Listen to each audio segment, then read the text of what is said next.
రాష్ట్ర సాంఘిక సంక్షేమ గురుకుల జూనియర్ కళాశాలల్లో ఇంటర్ మొదటి సంవత్సరం ప్రవేశాలకు తొలి విడతలో 18,401 మంది విద్యార్థులు ఎంపికయ్యారు.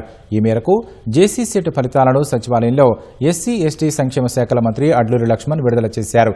రాష్ట్ర వ్యాప్తంగా 229 సాంఘిక సంక్షేమ గురుకుల జూనియర్ కళాశాలల్లో MPC, BPC, MEC, CEC, HEC vocational కోర్సుల్లో మొత్తం 19,740 సీట్లు అందుబాటులో ఉన్నాయి.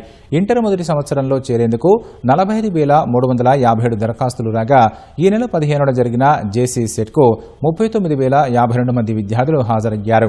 మొదటి విడతలో ఎంపికైన విద్యార్థులు జూన్ 7లోగా కాలేజీల్లో చేరాలని మంత్రి అడ్లూరి లక్ష్మణ్ తెలిపారు. ఈ రాష్ట్రంలో ఉన్న ఏ స్కూల్స్ ఉన్నాయి, ఏ కాలేజెస్ ఉన్నాయి, నైట్లో పిల్లలకి ఏ విధంగా ఉన్నారు, మార్నింగ్ బ్రేక్ఫాస్ట్ ఏమి ఇస్తున్నారు అనే విషయం క్లారిటీగా చాలా క్లియర్గా ఉంటుంది.